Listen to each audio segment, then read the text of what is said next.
नमस्कार बच्चों, एक बार पुनः आप सभी का स्वागत है ऑनलाइन क्लासेस में। प्यारे बच्चों, हमने अध्याय 15 के 2 पार्ट्स की बात कर ली है, जिसमें काइंड्स ऑफ बायोडाइवर्सिटी और दूसरा जो कल का वीडियो हमारा रहा था उसमें हमने पृथ्वी और भारत में कितनी जातियां पाई जाती हैं उनके संबंध में बात कर ली थी। आज हम शुरुआत करने वाले हैं हमारे अगले टॉपिक की, जिसका नाम है जैव विविधता के प्रतिरूप।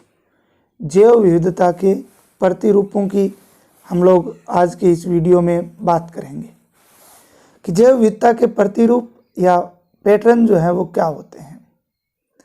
प्यारे बच्चों, 2 मुख्य रूप के प्रतिरूप हैं जिनकी हम बात करने वाले हैं आज के इस वीडियो में। एक तो महत्वपूर्ण प्रश्न जो परीक्षा में रिपीट होता रहता है, सेम टू सेम प्रश्न रिपीट होता रहता है, उसकी चर्चा करेंगे और साथ में एक हम पैटर्न के बारे में पढ़ेंगे।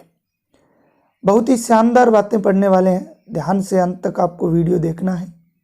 प्यारे बच्चों, सबसे पहले जो दिया हुआ है वो है अक्षांशीय प्रवणता। प्यारे बच्चों, सबसे पहले तो इसका अर्थ हमें पता होना चाहिए। प्यारे बच्चों, ये भूखंड हो गया, ये भूमध्य रेखा है। भूमध्य रेखा पर आप सभी को पता है अक्षांशीय रेखाएं और देशांतरीय रेखाएं। ये देशांतरीय हो गई और ये अक्षांशीय। इस प्रकार से आप लोगों को दिख रहा है कि ग्लोब सा बन जाता है। हम लोग बात करेंगे अक्षांशीय प्रवणता की। इसके अलावा जो भूमध्य रेखा है उसके आसपास क्षेत्रों की बात करेंगे, मतलब बिल्कुल मध्य से। मैं दूसरे कलर से इसको बनाता हूं। ये मान लीजिए भूमध्य रेखा एकदम बिल्कुल मध्य से, ठीक है, 0 डिग्री पे। इसके ऊपर 23.5 डिग्री, नीचे 23.5, 66.5 और ये आपके क्या हो जाते हैं, ध्रुव हो जाते हैं। ऑफलाइन क्लासेस में मैंने बहुत ही अच्छी तरह से आपको इस टॉपिक को समझाया था।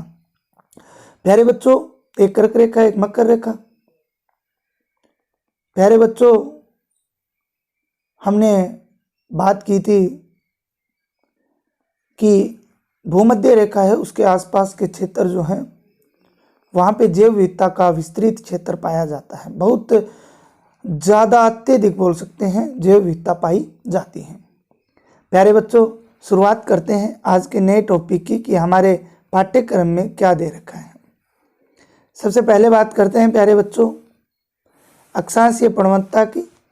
जंतु एवं पादपों की विविधता संपूर्ण विश्व में समान न होकर असमान वितरण दर्शाती है।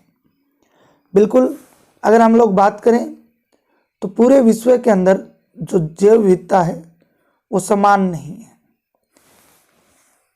कुछ जगह ऐसी हैं जहाँ पे बहुत अधिक जैव विविधता है, कुछ जगहों पर बहुत कम जैव विविधता है।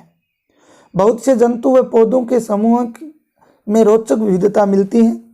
इनके समूह में भी क्या मिलती है, रोचक विविधता जो है वो प्यारे बच्चों मिलती है, जिसमें मुख्य रूप से अक्षांशों पर विविधता में क्रमबद्ध प्रवणता का मतलब होता है उतार चढ़ाव।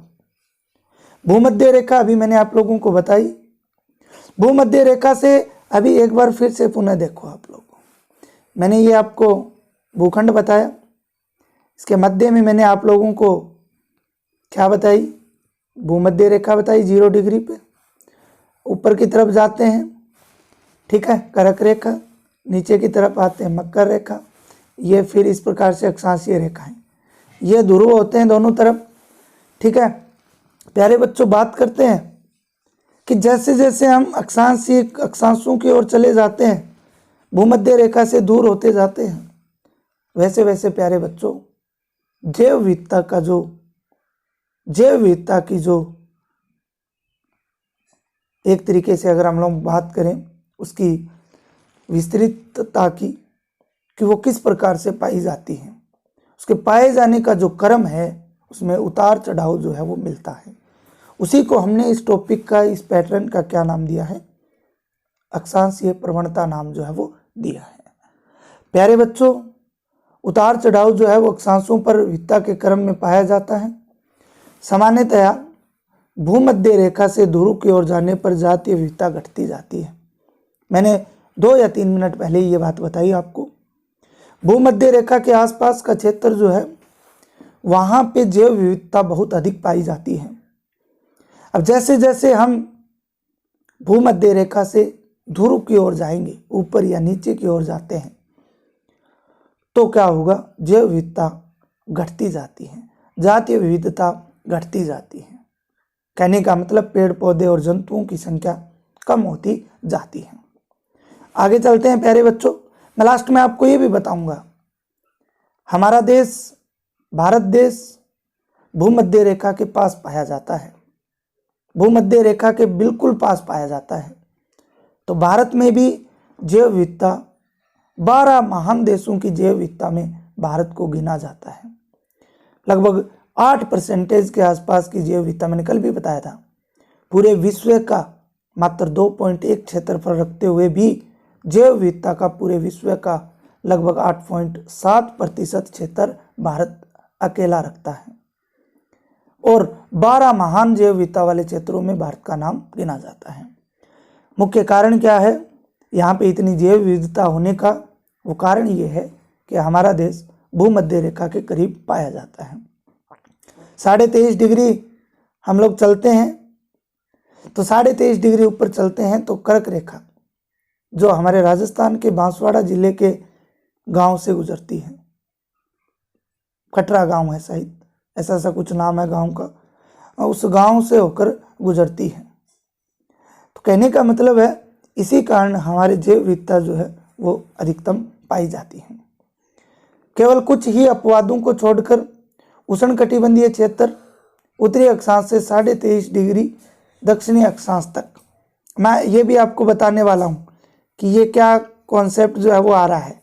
केवल कुछ ही अपवादों को छोड़कर कुछ उष्णकटिबंधीय क्षेत्र 23.5 डिग्री उत्तरी अक्षांश से 23.5 डिग्री दक्षिणी अक्षांश तक में शीतोष्ण या ध्रुव प्रदेशों से अधिक प्रजातियां पाई जाती हैं। ये भी समझिए प्यारे बच्चों। 3 नाम आते हैं, मैं फिर से ग्लोब बनाता हूँ। ये ग्लोब बना दिया प्यारे बच्चों, ये भूमध्य रेखा बना दी, ये भूमध्य रेखा बना दी है, ठीक है। इसके बाद में बात करें तो भूमध्य रेखा से मैंने फिर क्या बना दी है, 3 जो क्षेत्र हैं वो बना देता हूँ। एक ये क्षेत्र, ठीक है, और एक ये क्षेत्र। प्यारे बच्चों अब यदि बात करें तो प्यारे बच्चों क्या देख रहे थे हम कि भूमध्य रेखा है, भूमध्य रेखा के ऊपर का क्षेत्र नीचे का, ये होता है 23.5 डिग्री, कितना 23.5 डिग्री, ये भी 23.5 डिग्री, ये दक्षिण की ओर हो गया और ये हो गया आपके उत्तर की ओर। किधर हो गया? उत्तर की ओर। प्यारे बच्चों अब आपको ध्यान देना है, मैंने कहा 23.5 डिग्री भूमध्य रेखा से ऊपर और 23.5 डिग्री नीचे भूमध्य से, वो है उष्णकटिबंधीय क्षेत्र। कौन सा है? उष्णकटिबंधीय क्षेत्र। और इस उष्णकटिबंधीय क्षेत्र में सबसे ज़्यादा जैव विविधता होती है, ये बात आपको दिमाग में बिठा लेनी है। अब इसके बाद अगर बात करें, उष्णकटिबंधीय क्षेत्र हो गया। अब 23.5 डिग्री से उत्तर की ओर चलते हैं 66.5 डिग्री तक, और इधर दक्षिण की ओर चलते हैं 66.5 डिग्री, तो आता है आपके कौन सा? शीतोष्ण कटिबंधीय। शीत और उष्ण से मिलकर शीतोष्ण कटिबंधीय क्षेत्र आता है, जिसमें उष्ण कटिबंधीय से कम और शीत कटिबंध से ज़्यादा जैव विविधता मिलती है। और 66.5 डिग्री से ध्रुव की ओर जाते हैं तो फिर बिल्कुल कम पाई जाती है वहाँ पे, और उसे शीत कटिबंधीय क्षेत्र कहते हैं। एक बार अब आप लोग देखिए, फिर से मैं बनाता हूँ, ये बना दिया, ठीक है। ये इतना क्षेत्र हो गया और ये एक क्षेत्र और हो गया। अब इसके नाम आपको मैं लिख के दिखाता हूँ कौन सा क्षेत्र कौन सा है। तो प्यारे बच्चों ये जो क्षेत्र है ये आपका शीत हो गया, ये आपका फिर शीतोष्ण हो गया, ठीक है, ये आपका उष्ण कटिबंधीय हो गया, इधर भी शीतोष्ण और शीत। अब ये दोनों होते हैं, ये आपस में पूरा का पूरा जो भाग है वो क्या होता है? मिला हुआ होता है, जिसमें जैव विविधता बहुत कम पाई जाती है। तो यही बात यहाँ पर बताई गई है प्यारे बच्चों। क्या बताई गई है? देखो केवल कुछ ही अपवादों को छोड़कर उष्णकटिबंधीय क्षेत्र 23.5 डिग्री उत्तरी अक्षांश और 23.5 डिग्री दक्षिण अक्षांश तक में शीतोष्ण या ध्रुवीय प्रदेशों में अधिक प्रजातीय विविधता पाई जाती है। भूमध्य रेखा के समीप स्थित कोलंबियो, कौन सा? कोलंबियो में 1400 पक्षी प्रजातियां हैं जो भूमध्य रेखा के पास स्थित है। किसके पास स्थित है?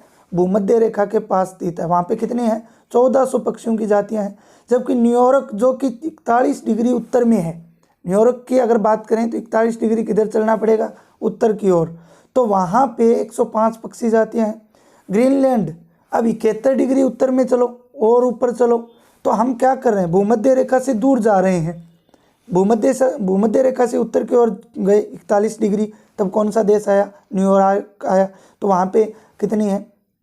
भाई सबसे पहले तो एकदम समीप कौन है? कोलंबिया, तो 1400। फिर 41 डिग्री उत्तर की ओर गए तो न्यूयॉर्क आया जिसमें 105 पक्षी जातियाँ। फिर हम लोग किधर गए? ग्रीनलैंड, 71 डिग्री और गए तो वहाँ पे केवल 56 पक्षी जातियाँ जो हैं वो पाई जाती हैं। तो कहने का मतलब है भूमध्य रेखा के पास बहुत ज़्यादा, उसके बाद में थोड़ी कम, फिर और कम, फिर और कम, तो इस प्रकार से ये जो है कम होती जाती हैं। प्यारे बच्चों, इसके बाद में बात करते हैं आगे कुछ और आंकड़ों की। देखिए तो और अगर बात करें तो भारत में जिसका अधिकतर भूभाग उष्णकटिबंधीय क्षेत्र में है, भाई मैंने थोड़ी देर पहले भी बताया था भारत जो है वो भूमध्य रेखा के पास है, तो उष्णकटिबंधीय क्षेत्र है, तो वहाँ पे 1200 से अधिक पक्षी प्रजातियाँ पाई जाती हैं। जबकि कोलंबियो में कितनी है? 1400 पक्षी प्रजातियाँ जो हैं वो पाई जाती हैं। इसके बाद में प्यारे बच्चों अगर बात करते हैं दक्षिणी अमेरिका के अमेजन, दक्षिणी अमेरिका का जो अमेजन जंगल है, अमेजन जो क्षेत्र है, भूखंड है, उसमें उष्णकटिबंधीय वर्षा वनों की जैव विविधता पृथ्वी पर सबसे अधिक है। ये आपको एकदम दिमाग में बिठा लेना है। सबसे अधिक जैव विविधता जो है वो किस क्षेत्र में है? तो वो दक्षिणी अमेरिका के अमेजन उष्णकटिबंधीय वर्षा वनों की जैव विविधता सबसे अधिक है। यहाँ पर 40,000 पादप जातियाँ, 3,000 मत्स्य जातियाँ, 1300 पक्षी जातियाँ, 427 स्तनधारी, 427 उभयचर, 378 सरीसृप तथा 1,25,000 से अधिक अकशेरुकी अर्थात नॉन कॉर्डेट्स जो हैं पोरीफेरा, सिलेंट्रेटा, एनेलिडा, वो जो हैं वो पाए जाते हैं। कितने? 1,25,000 से भी अधिक। तो वैज्ञानिकों का अनुमान है कि इन वर्षा वनों में अभी भी कम से कम 2 लाख कीट जातियां की खोज अभी होना बाकी है। इनकी खोज होना अभी क्या है? बाकी है। तो प्यारे बच्चों, इस प्रकार से हमने अक्षांशीय प्रवणता को समझने का प्रयास किया। और प्यारे बच्चों, आप लोगों ने समझा भी कि अक्षांशीय प्रवणता का जो मुख्य आधार है वो क्या है, क्यों इसको प्रतिरूप बनाया गया है। क्योंकि भूमध्य, आपको मुख्य बातें क्या याद? ये आंकड़े हैं, ये तक को याद करने पड़ेंगे। कोलंबिया में कितनी पक्षी जातियां हैं, भारत में लगभग कितनी है, न्यूयॉर्क में कितनी है, ठीक है, ये सब आपको, ग्रीनलैंड में कितनी, ये सब आपको याद रखनी पड़ेंगे। दक्षिणी अमेरिका के अमेजोन में जो अमेजोन है उसके अंदर कितने प्रकार की जातियाँ किस किस की पाई जाती हैं, वो भी आंकड़े आपको ध्यान में रखने। 2-4 बार लिख के याद करोगे तो याद हो जाएंगे। तो प्यारे बच्चों, कहने का मतलब ये है कि आपको भूमध्य रेखा का पता होना चाहिए। आपको 23.5 डिग्री उत्तर, 23.5 डिग्री नीचे, इसके बीच का जो भाग है वो उष्णकटिबंधीय क्षेत्र है। उसके बाद में 66.5 तक चलते हैं ऊपर चाहे नीचे, वो शीतोष्ण हो गया। 23.5 से 66 के बीच का शीतोष्ण। उसके बाद में 66 से बिल्कुल एकदम ध्रुव जो पॉइंट होता है वहाँ तक शीत कटिबंधीय क्षेत्र, बहुत ठंड वाले क्षेत्र। भाई ध्रुवीय क्षेत्र होते हैं वो ठंडे क्षेत्र होते हैं, बिल्कुल बर्फ जमी हुई रहती है, तभी वहाँ पे जैव विविधता बहुत कम होती है। जबकि भूमध्य रेखा के आसपास क्यों है जैव विविधता अधिक? ये देखिए, आगे वाला प्रश्न यही रहेगा। उष्णकटिबंधीय क्षेत्र में ऐसा क्या विशेष है जिसके कारण वहाँ जैव विविधता सबसे अधिक है? भाई भूमध्य रेखा के आसपास का क्षेत्र उष्णकटिबंधीय क्षेत्र है, तो वहाँ पे जैव विविधता अधिक होने का क्या मुख्य कारण है?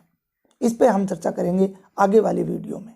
तो प्यारे बच्चों, आज के वीडियो में हमने अक्षांशीय प्रवणता पढ़ा, जो परीक्षा की दृष्टि से बहुत महत्वपूर्ण प्रश्न है। तो अगले वीडियो तक प्यारे बच्चों आप लोग पढ़ते रहें, मस्त रहें और व्यस्त रहें, ठीक है। इसी के साथ आज के लिए इतना ही, धन्यवाद।